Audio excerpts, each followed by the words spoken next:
한미양국은 굳건한 한미동맹 기조하에 수십 년간 상호 호혜적인 경제협력 관계를 유지해온 만큼 앞으로도 양국 간 경제협력 관계가 단단한 바위처럼 유지될 수 있도록 긴밀히 협력해 나가겠습니다. 다만 트럼프 당선인이 강조해온 정책 기조가 현실화될 경우 우리 경제에 미칠 영향이 상당할 것으로 예상되므로 정부는 경제관계 장관회의를 범정부 컨트롤 타워로 하여 선제적이고 빈틈없는 대응을 해나가겠습니다.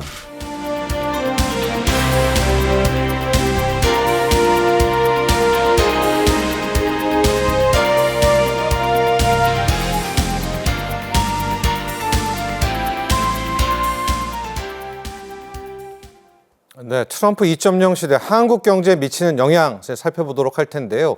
그 전에 이 둘러싼 매크로 쪽 얘기를 하면서 점점 한국 경제 안으로 들어와 보도록 하겠습니다. 자, 김재천 교수님, 가장 먼저 좀 생각드는 게 바이든 정부 때는 한미일 공조, 그래서 한일도 굉장히 가까워지고 뭐 이렇게 한미일이 좀 한 팀으로 좀 노력을 했는데 이거 이제 깨지겠죠? 이제 각자 얘기를 가는 겁니까? 아니면 미일만 또 친해지는 건가요? 두 가지 시각이 있는 것 같습니다. 그러니까 한미일 캠프 데이비드 협정이죠. 그러니까 한미일 이 삼각 안보 공조 같은 경우에는 이 트럼프 당선인이 이 조 바이든 대통령의 정치적인 업적으로 생각할 가능성이 높고 그렇다면은 왜 ABB라 그러죠? 그러니까 anything but 바이든. 그러니까 바이든이 하는 것은 이제 다 좀 철폐를 시키겠다 뭐 이제 이런 모습을 보이고 한미일 안보 협의에 어떤 후속 조치가 필요할 텐데 그런 후속 조치를 받는 데 있어서 좀 소홀히 할 수 있다 이제 이런 예측이 나오기도 하고 근데 이 로버트 오브라이언이죠. 예, 트럼프 1기의 마지막 국가안보보좌관을 지내신 분인데 지금 이 트럼프 캠프 내에서 외교안보 정책의 좌정 역할을 하고 있는 분입니다. 근데 이분이 한국의 유력 신문과 인터뷰를 했는데 한미일 협력 같은 경우에는 트럼프가 자신이 뿌린 씨앗 때문에 가능했던 것으로 이렇게 이해를 하고 있고 그리고 중국을 견제함에 있어서 굉장히 효과적인 그런 이 정책 기제로 이해를 하고 있기 때문에 이게 이제 중국을 견제함에 있어서 실제로 어떤 좀 그 효력을 발휘해야 하는 모습을 일단 보여줘야 되고 그럴 경우에는 전폭적으로 지원을 하겠다라는 것인데 그렇다면 사실 한미일 안보 협력이 이 좀 출범하게 된 데 있어서는 사실 북한 핵 견제를 해야 된다라는 어떤 그런 목적이 있었던 것인데 이제 그런 목적이 조금 희석될 가능성은 있는 것이죠. 그래서 상반된 시각이 있는데 이게 뭐 전폭 그러니까 완전히 폐기가 되거나 그러지는 않을 것 같은데 성격이 조금 바뀔 수는 있을 것 같습니다. 네. 이 역시도 불확실성이다 이렇게 정리를 하고요. 우리와 북한 아마 지금 트럼프 집권 2기는 지난 1기처럼 바로 그냥 북한과 미국이 뭐 어떻게 할 뭐 연계될 뭐 혹은 만나든 이럴 가능성에 대한 부분 하나와 방위비 문제 재협상 이 끝난 줄 알았는데 트럼프 당선인에게 끝난 건 없잖아요. 이것도 다시 재협상 됩니까? 어떻게 보십니까? 그건 뭐 당연히 재협상을 요구할 것이고요. 예. 그리고 이게 이제 뭐 우리가 이제 최근에 새로운 라운드의 협상을 마치고 이제 결과를 도출했는데 이게 이제 미국과 한국과 미국의 어떤 조약이 아니고 미국에서는 이게 행정협정이기 때문에 Executive Agreement라 그래가지고 이거는 그냥 대통령이 손쉽게 뒤집을 수가 있습니다. 그리고 이제 우리가 이제 알아서 협상을 다시 해갖고 이만큼 올렸으니까 그것을 감안해 주셔 뭐 그리고 이거 건드리지 않았으면 좋겠다. 이거는 절대로 안 통하는 것이고 예, 그 지금 새로운 결과가 나왔던 아니면 그 전의 결과가 있던 그냥 트럼프는 거기에 한 뭐 10배 정도 얹어 버릴 거예요.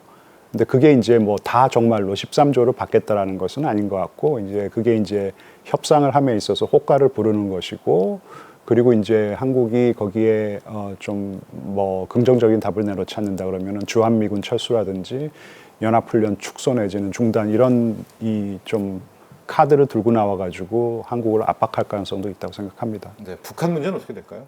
북한 문제는 일단 트럼프의 생각은 이런 것 같아요. 그러니까 당장 뭐 북한의 핵 보유국 지위를 뭐 인정하고 그리고 너희들이 뭐 동결을 한다면은 우리가 제재 다 해제해주겠지, 해제해줄게 뭐 이제 이런 식의 핵 협상을 할 것 같지는 않고요. 왜냐하면은 미국과 북한이 사실 그런 핵 협상의 조건을 맞추기가 굉장히 어려운 상황입니다. 단지 그냥 김정은과 나와는 관계가 너무 좋으니까 아니 북한을 봐라. 이게 북한은 정말 어마무시한 지금 핵무력 국가가 됐는데 왜 조 바이든은 그런 나라의 이 지도자와 얘기도 하지 않고 천만지고 있었기 때문에 이게 결국 위협이 되는 것인데 나는 김정은과의 관계를 잘 이용해가지고 핵을 있지만 그게 우리에게 위협만 안 되면 되는 거 아니냐. 그래서 좀 위기를 그런 식으로 관리하겠다라는 것 같습니다. 그렇군요.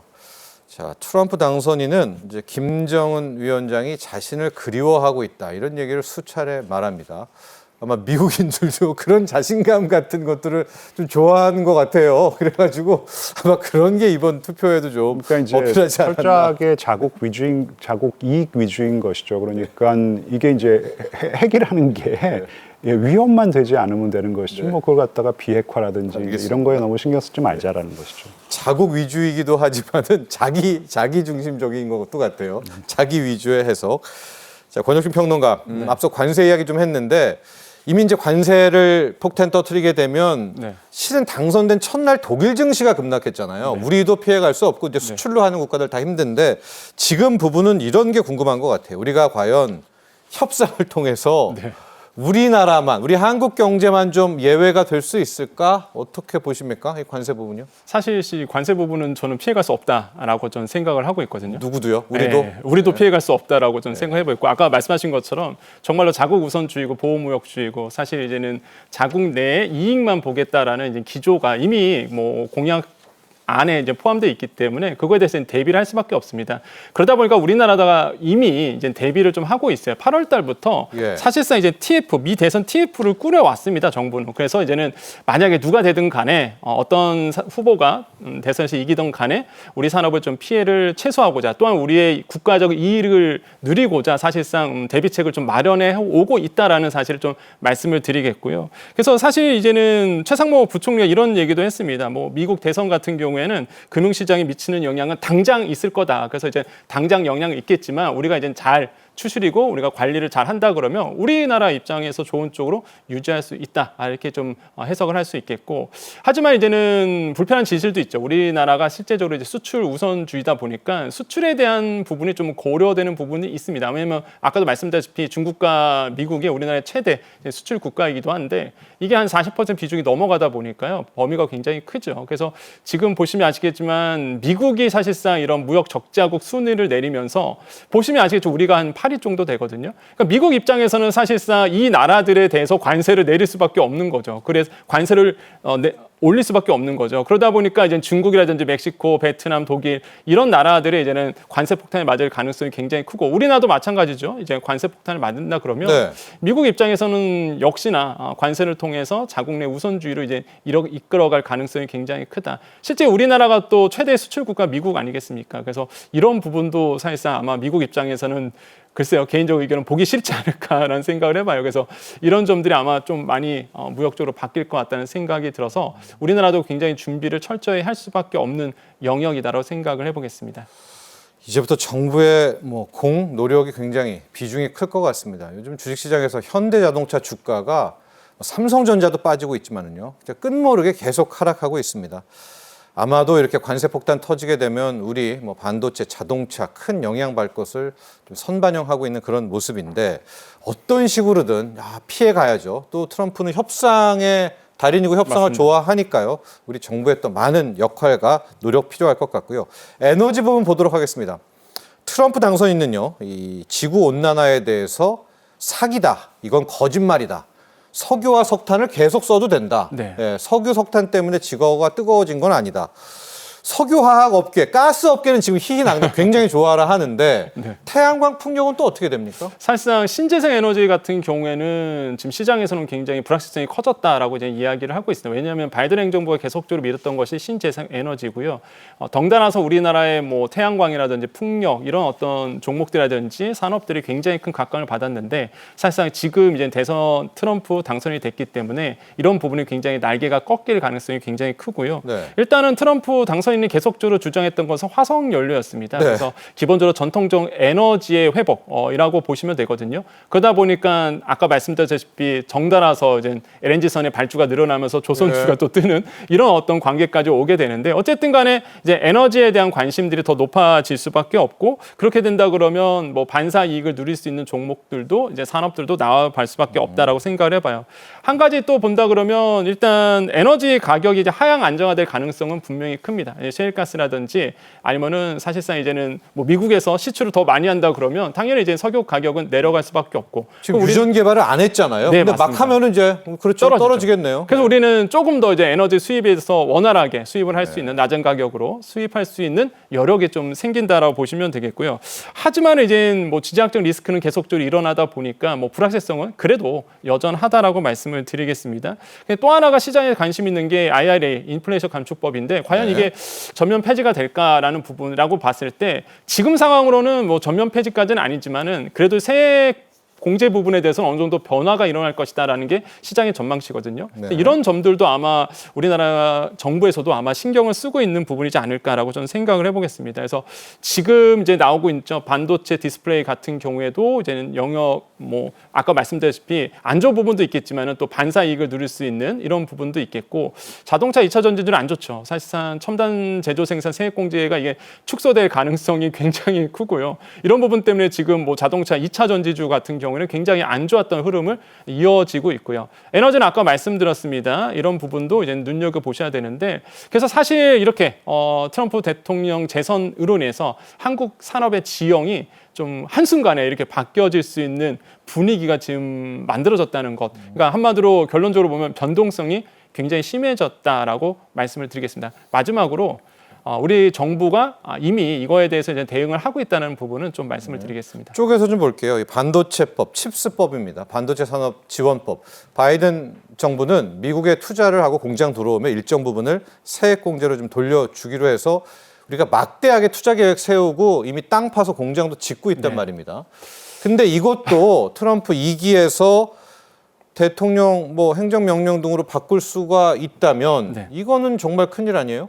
그렇죠. 이게 만약에 칩스법에 의해서 사실상 우리나라 기업들이 미국에서 이제 미국 쪽으로 이제 투자를 많이 했던 부분인데 네. 그러다 보니까 사실상 우리가 이제 보조금을 받도록 되어 있습니다. 지금 현재. 그래서 인텔 같은 경우에도 약 우리 돈으로 한 12조 원 정도 이렇게 이제는 보조금 내역이 나오고요. 그다음에 우리 돈으로 또 TSMC 같은 경우는 9조 1천억 원. 우리도 거의 9조예요. 네, 삼성전자도 한 9조 8조 9천억 원 정도 이렇게 보조금 지원 계획이 있는데 그래서 사실 이 보조금을 만약에 못 받는다 그러면은 문제가 있겠죠, 사실. 약속을 하고 들어간 거다 보니까. 그래서 막대한 자금을 투자를 했는데 그거에 대한 베네핏을 우리가 못 받는다 그러면 진짜 미국 좋은 꼴만 다 한 케이스가 되겠죠. 그래서 이런 칩스법의 변화들도 굉장히 좀 관심 있게 지금 시장에서는 내다보고 있고요. 근데 또 한편으로는 그런 생각이 듭니다. 아까도 말씀드렸지만은 일단은 어쨌든 간에 중국에 대한 사실상 이제는 견제거든요. 그러다 보니까 뭐 지금 주요 기업 미국 투자 현황 나오고 있는데 뭐 SK하이닉스 뭐 이거 같은 경우는 뭐 전체입니다. 반도체뿐만 아니라 우리나라의 기업들이 미국에 투자하고 있는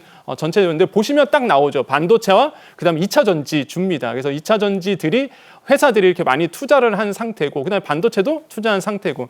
근데 이거에 대해서 이제 IRA라든지 아니면은 뭐 칩스법에 의해서 변동이 생긴다 그러면 진짜 이게 투자만 해놓고 못 건지는 세액 공제를 못 받는 상황이 벌어질 수 있다라는 거죠. 그래서 이제는 뭐 시장에서는 이런 부분 때문에 이제 관심을 갖고 있고 우리나라 이제 정부가 해야 될 일이 더 많아졌다라고 저는 생각을 해보겠습니다. 어쨌든 간에 지금 상황은 변동성이 굉장히 심해졌다. 하지만 반사이익도 분명히 있습니다. 일단 중국 견제로 인해서 레거시 반도체에 대한 범용 반도체에 대한 중국의 압박이 들어간다 그러면 저는 오히려 우리나라 삼성전자나 SK하이닉스의 D램이라든지 낸드 쪽으로 더 많은 수출 물량이 풀릴 수 있다라는 부분 이런 점들은 좀 반사이익으로 작용할 수 있다라고 말씀을 드립니다. 교수님, 우리가 지금 트럼프 당선인의 처분만 기다려야 되나요? 칩스법도 그렇고 IRA도 의회 간다고 하지만은 상원하원 다 장악을 했으니까 공화당이 이건 뭐 우리가 할 수 있는 영역이 아니라 그냥 트럼프가 하면 그냥 당하는 방법 외에는 솔직히 없는 건가요? 그러니까 저희가 좀 미국을 대하는 어떤 자세가 이제는 조금 바뀌어야 되지 않을까 그런 생각을 합니다. 그러니까 이번 대선 결과를 보면은요, 아메리카 퍼스트 미국 우선주의는 더 강해졌습니다. 그건 아까 제가 설명드렸듯이 이 미국 정치 지형에 엄청난 변화가 발생했거든요. 너무나 많은 히든 트럼프가 생겨났기 때문에 그들의 지지를 받고 있는 전폭적인 지지를 받고 있는 아메리카 퍼스트는 더 강해질 수밖에 없는 것이에요. 예. 그리고 이런 아메리카 퍼스트는 이제 뉴 노멀이라 그러죠. 이게 이제 미국입니다. 이게 미국이고 이런 미국은 상당히 오랜 기간 동안 지속이 되는 것이죠. 그러니까 미국이 예전처럼 뭐 국제사회의 공공재를 자발적으로 제공하고 미국이 주도적인 역할을 해서 뭐 어떤 질서를 뭐 보존하고 이제 이런 거는 기대할 수 없어요. 그러니까 2차 대전 이후에 미국이 펼쳐왔던 자유주의, 뭐 국제주의라 그러죠. 리버럴 인터내셔널리스트 그런 외교 정책 기조는 이제 폐기가 됐다고 봐야 하고요. 그리고 이 트럼프의 고립주의가 이제는 이 뉴노멀이 됐다라는 것을 인정하고 그렇지만 역시 미국은 우리에게 있어서 여전히 중요한 외교 안보 그러니까 이 전통적인 안보 파트너이면은 분명하고요. 한미 동맹은 여전히 한국에게 굉장히 중요한 그런 정책 기제입니다. 그렇기 때문에 누가 미국의 대통령이 되더라도 트럼프가 미국의 대통령이 되더라도 한미 동맹을 공고히 하면서 한미 관계를 공고히 하면서 우리의 외교 안보 정책 그리고 또 경제 안보 정책, 경제 정책을 펼쳐나가는 것이 중요한데, 근데 이제는 우리가 우리의 어떤 안보라든지 그리고 경제 정책을 그냥 전적으로 미국에게 맡겨놓는 시대는 지나갔다고 생각을 해요. 그냥 기본적으로 미국의 경제 안보 정책 같은 경우에도 미국의 무슨 뭐 수출 통제라든지 그리고 뭐 산업 정책 해가지고 미국이 이제 어떤 전략 산업 뭐 한 4-5개의 전략 산업에 국한해서 그러니까 저 하이 펜스를 치겠다. 그러니까 스몰 야드에 하이 펜스를 치겠다라는 건데 그런 어떤 전략 산업에 대한 미국의 이 경제 안보 정책은 기본적으로 좀 따라주는 것이 맞다고 생각합니다. 근데 그 밖의 것들은 우리도 우리의 조금 이익을 챙겨야 되는 것이 아닐까. 그러니까 미국 위주로 우리의 외교 안보 정책이라든지 경제 안보 정책을 펼쳐나가는 것은 맞는 것이죠. 그런 어떤 전략의 명확성이라기보다도 명확한 전략을 가지고 있어야 되는 것이죠.